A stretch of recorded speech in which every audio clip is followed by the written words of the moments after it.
Now the next question, question number 7. Listen to the question. The sum of the digits in a two-digit number is 9. The number obtained by interchanging the digits exceed the original number by 27. Then find the two-digit number. काय सांगितलं बघ, to digit number आहे. Two digit number कळतं का? 10 पासून 99 पर्यंत ह्या ज्या नंबर्स आहेत त्यांना to digit number. 10, 11, 12, last number 99. याला आपण म्हणतो टू डिजिट नंबर. दोनच अंक आहेत. त्यानंतर तुम्हाला कंडिशन काय सांगितली माहिती का? टू डिजिट नंबर आहे कोणती जी असेल त्यांच्या जर आपण समजा आपण असं म्हणलं 27 म्हटलं तर बघा या दोघांची ऍडिशन 2 आणि 7 ऍडिशन किती येणार? 9 आहे ना. असं सांगितलं त्यांनी डिजिटची ऍडिशन 9 आहे. आणि अजून एक कंडिशन दिलेली आहे.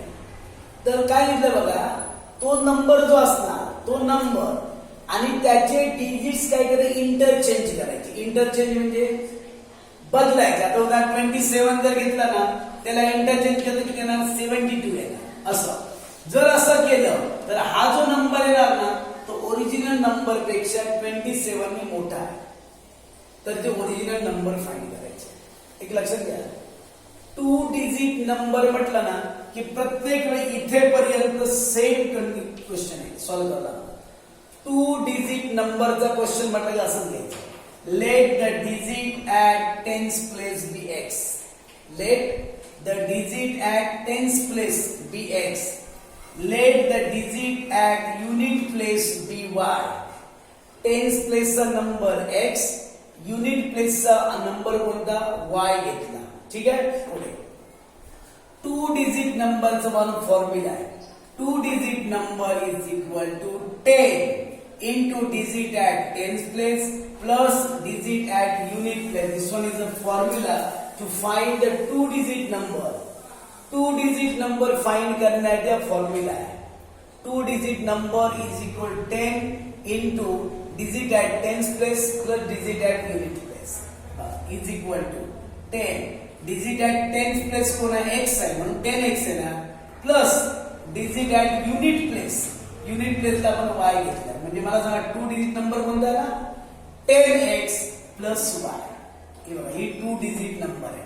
पुढे काय केलं बघा, the number obtained by interchanging the digits.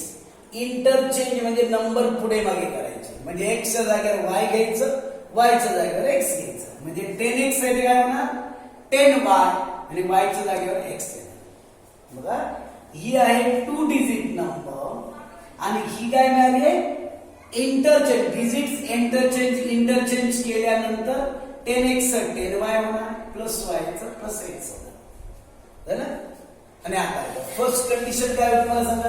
Some of the digits is 9. Sum of the digits म्हणजे जे नंबर्स आहेत ना त्यांचे ऍडिशन 9 आहे. मग मला सांगा डिजिट्स कोणते होते? x आणि y. म्हणजे x आणि y ची ऍडिशन 9 आहे. This one is the equation number first. Equation first कळलं तुम्हाला? x plus y is equal to 9 हे फर्स्ट इक्वेशन आहे. Second by second condition. Second condition काय सांगितली लिहिलंय बघा.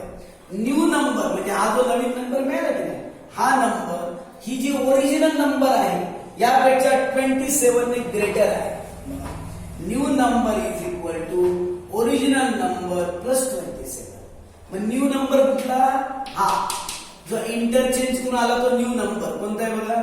10y plus x is equal to original number हा 10x plus y आणि प्लस 27. मग आता काय केलं? या दोघांना पण इकडे घेतलं. 10x इकडे घेतला तर मायनस 10x प्लस y इकडे आला तर मायनस y झाला. आणि आता बघा 10x ला साईन कोणतं आहे? मायनस आहे का? आणि x ला साईन प्लस आहे बघा. या दोघांचे सबट्रॅक्शन केलं तर मायनस 9x. 10y मधून हा y मायनस करा. 10y मधून हा y मायनस केला तर किती येणार मला सांगा? 9y is equal to 27.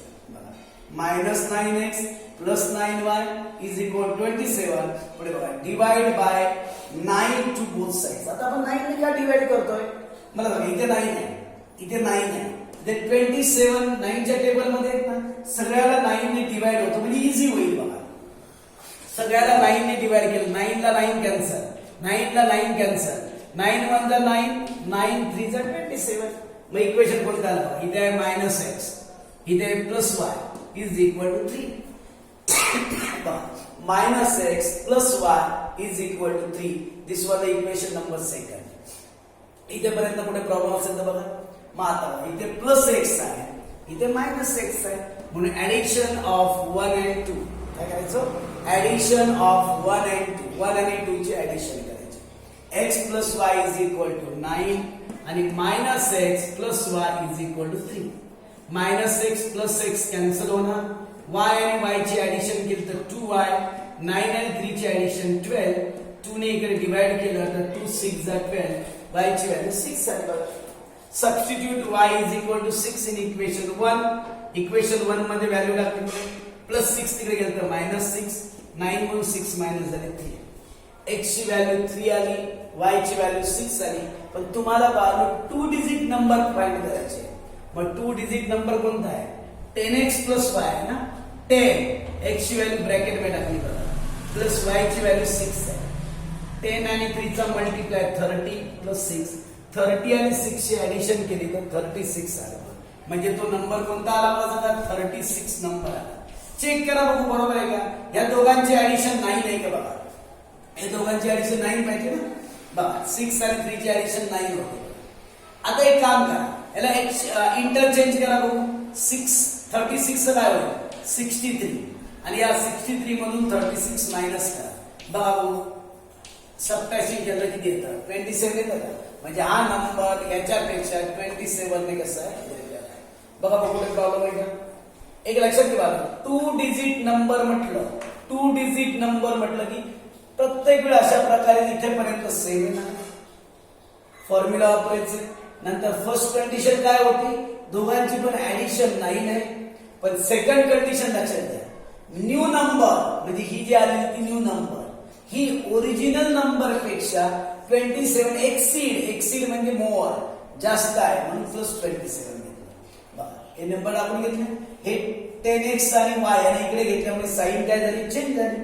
10x मधून x मायनस झाला 9x, 10y मधून y मायनस झाला 9y इज इक्वल 27. सगळीकडे 9 ने डिवाइड होतो, पण 9 ने डिवाइड केलं. मग इक्वेशन आलं बघा, सेकंड इक्वेशन. बाकी तर तुम्हाला कळलं, इक्वेशन सॉल्व्ह केल्यानंतर x आणि y ची व्हॅल्यू काढून घेतली. खूप इझी आहे, पण मला प्रॅक्टिस खूप इम्पॉर्टंट.